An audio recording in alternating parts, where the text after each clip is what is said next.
ایک دفعہ ایک آدمی نے میرے پر بڑی چڑھائی کی، تم تبلیغ والے منافق ہو، کہتے کچھ ہو کرتے کچھ ہو، تمہارے قول اور فعل میں بہت فرق ہے، بہت۔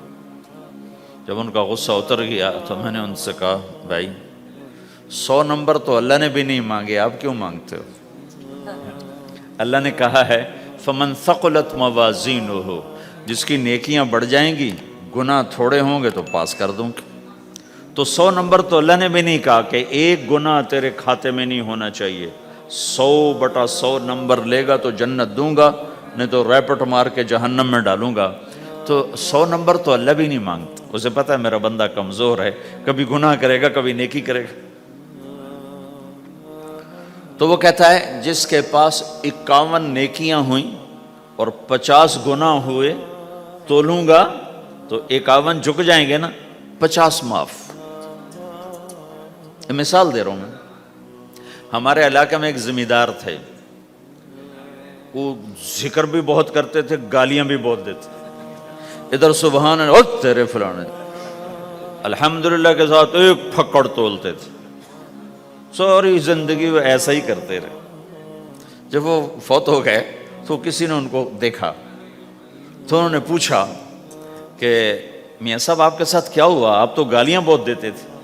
خود ہی انہیں پوچھ رہے آپ تو گالیاں بہت دیتے تھے تو آپ کے ساتھ کیا ہوا؟ کہ اللہ تعالیٰ نے میرے ذکر اور میری گالیوں کو تولا تو میرا ذکر بڑھ گیا تو میری بخشش ہو گئی۔ اللہ نے بھی کاؤنٹنگ رکھی ہے، پرفیکشن مانگی ہی نہیں۔ اگر اللہ پرفیکشن مانگتا تو پھر آپ کہتے تم کرتے کچھ ہو کہتے کچھ ہو۔ اگر میں کہتا صحیح ہوں تو ایک نیکی تو کر رہا ہوں، اور کرتا نہیں ہوں تو ایک گناہ کر رہا ہوں، کیا پتا میرا رب میرے کہنے کے طفیل میرے نہ کرنے کو معاف کر دے۔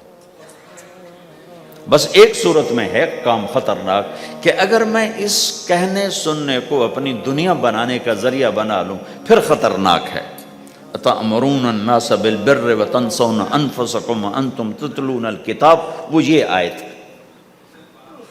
لیکن اگر میرے اندر اخلاص ہے تو پھر میں انسان ہوں، کبھی اچھا کروں گا کبھی برا کروں گا، لیکن میرے ذمہ صدا لگانا ہے۔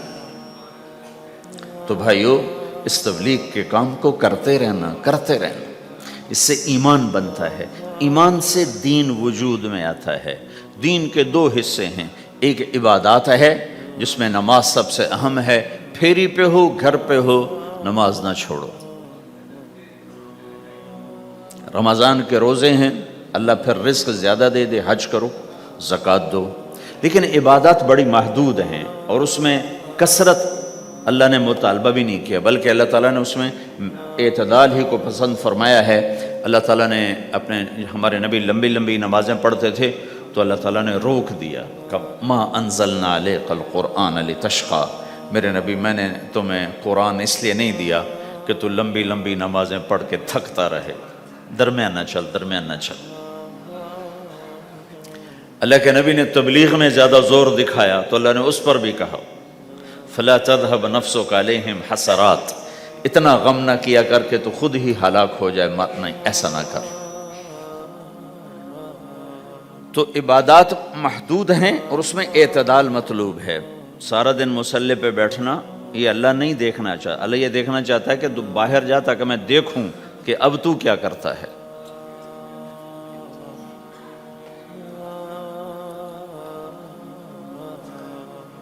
دوسرا حصہ اس کا اخلاقیات ہیں، آپس کی معاشرت ہے۔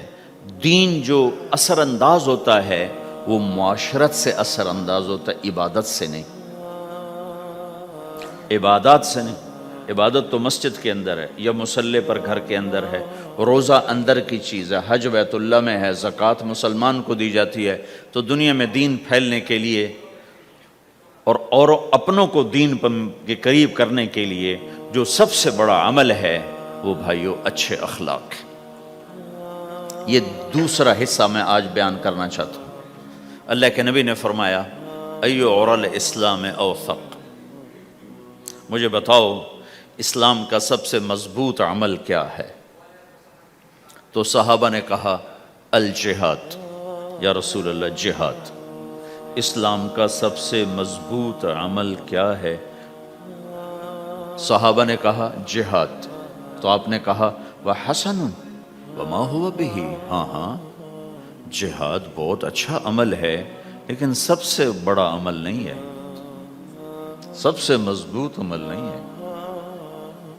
ان کا جی الصلاۃ، نماز، تو ہم نے کہا ہاں وَحَسَنَةٌ وَمَا هِيَ بِهَا، نماز بھی بہت اچھی چیز ہے لیکن وہ نہیں جو میں پوچھ رہا ہوں، سب سے اعلیٰ، سب سے اوپر، سب سے مضبوط نہیں۔ پھر انہوں نے کہا جی الحج، حج، تو آپ نے کہا حج بھی بہت اچھا عمل ہے لیکن وہ نہیں جو میں نے پوچھا ہے۔ پھر صحابہ نے کہا جی روزہ، آپ کا روزہ بھی بہت اچھا ہے لیکن وہ نہیں جو میں نے پوچھا ہے۔ تو پھر صحابہ نے کہا یا رسول اللہ پھر آپ ہی بتائیں، ہمیں تو نہیں پتا۔ تو ہمارے نبی عبادات سے اوپر لا رہے ہیں، اپنے ساتھیوں کو عبادات پہ قائم کر دیا۔ ہر آدمی نمازی بن چکا ہے، ہر آدمی روزے دار بن چکا ہے، ہر آدمی مالدار زکوٰۃ دینے والا بن چکا ہے، اور ہر آدمی حج کا جذبہ پیدا کر چکا ہے۔ اب آپ ان کو اخلاق پہ لانا چاہتے ہیں، چونکہ اسلام کی تکمیل اخلاق سے ہے۔ اسلام کو تشبیہ دی گئی ہے گھر کے ساتھ، بنی الاسلام علی خمس، تو بنیا کا لفظ عمارت پر بولا جاتا ہے۔ تو اسلام کی بنیاد میں ہے کلمہ، نماز، روزہ، حج، زکوٰۃ۔ اگر اس مسجد کی بنیادیں بھر دی جائیں تو اس کو مسجد تو نہیں کہیں گے نا۔ ہاں جی بنیادیں ڈال دی ہیں، چھت ڈالنی ہے، جب چھت پڑے گی تو پھر یہ مسجد کہلائے گی۔ تو اسلام کی بنیاد قائم ہو چکی تھی، اب آپ چھت ڈالنا چاہتے تھے۔ چھت کیا ہے؟ وہ اچھے اخلاق ہیں، تو اب آپ ان کو اوپر لا رہے ہیں، اوپر لا رہے ہیں۔ تو آپ نے جب پوچھا تو انہوں نے وہی کہا جو انہوں نے ابھی سیکھا تھا، نماز، روزہ، جہاد، حج، لیکن آپ نے سب کی نفی کر دی، نہیں یہ بھی نہیں، یہ بھی نہیں، یہ بھی نہیں، یہ بھی نہیں۔ کہا اچھا یا رسول اللہ آپ بتائیں، تو آپ نے فرمایا ان اوثق عر الاسلام الحب للہ والبغض للہ، اسلام کا سب سے مضبوط عمل وہ آپس میں اللہ کے لیے محبت کرنا ہے۔ اسلام کا سب سے مضبوط عمل وہ آپس میں اللہ کے لیے محبت کرنا ہے۔ اسلام کا سب سے مضبوط عمل وہ محبت ہے، اللہ کے لیے بغض ہے، اللہ کے لیے محبت ہے، یہ اسلام کا سب سے مضبوط عمل ہے۔ تو بھائیو، یہ چھوٹا سا معاشرہ اسلامی بن جائے، اس کے لیے بنیاد میں نے پہلے بتا دی، اب چھت بتا رہا ہوں، وہ ہیں اچھے اخلاق۔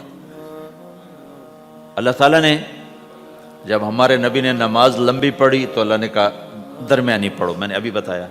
تبلیغ میں دکھ زیادہ جھیلا تو اللہ نے کہا درمیانہ چلو۔ لیکن جب اللہ کے نبی نے اخلاق بلند کیے، اخلاق،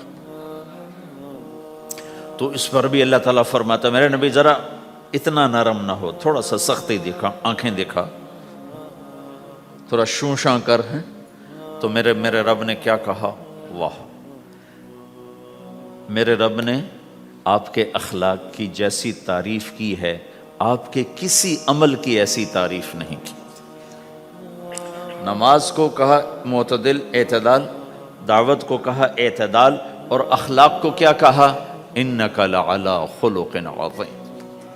اور اس کو طاقت پہنچائی قسم اٹھا کے، نون، پھر قسم اٹھائی قلم کی جو علم کا ذریعہ ہے، والقلم وما یسطرون، مجھے قسم ہے قلم اور اس کی تحریر کی، ما انت بنعمت ربک بمجنون وان لک لاجرا غیر ممنون۔ ان دو آیتوں کو چھوڑ کر اگلی جو آیت آ رہی، وانک لعلی خلق عظیم، اے میرے محبوب میں قسم اٹھاتا ہوں قلم اور اس کی تحریر کی، تیرے اخلاق بڑے عالی شان ہیں۔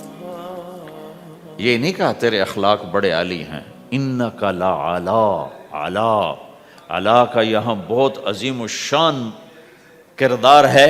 علا یہ بتا رہا ہے کہ اے میرے نبی، جتنے اخلاق تصور کیے جا سکتے ہیں وہ سب تیرے تابع ہو چکے ہیں، اور تو ان پہ سوار ہو چکا ہے، تو ان پہ چھا چکا ہے۔ علا چھا جانے کے لیے ہوتا ہے کہ تمام اخلاق تیرے غلام ہو چکے ہیں۔ ایک دفعہ آپ نے فرمایا اچھے اخلاق 360 قسم ہیں، 360 قسم، 360 صفات کا مجموعہ اچھے اخلاق. کوئی ایک صفت کسی کو مل گئی تو جنت میں چلا جائے گا. تو ابو بکر رضی اللہ عنہ سامنے بیٹھے تھے, کہنے لگے یا رسول اللہ افی منہا شیء, ان 360 میں کوئی میرے اندر بھی کچھ ہے؟ تو آپ نے کہا تیرے اندر سارے کا سارا, کوئی کمی کوئی نہیں, پورے. یہ آپ نے اور کسی کو نہیں کہا, صرف آپ نے یہ ابو بکر سے فرمایا کہ ابو بکر تیرے اندر پورے اخلاق 360. تو بھائیو, آپس کی محبت اور اچھے اخلاق یہ اسلام کا سب سے چوٹی کا سبق, سب سے اعلیٰ درجے کا سبق.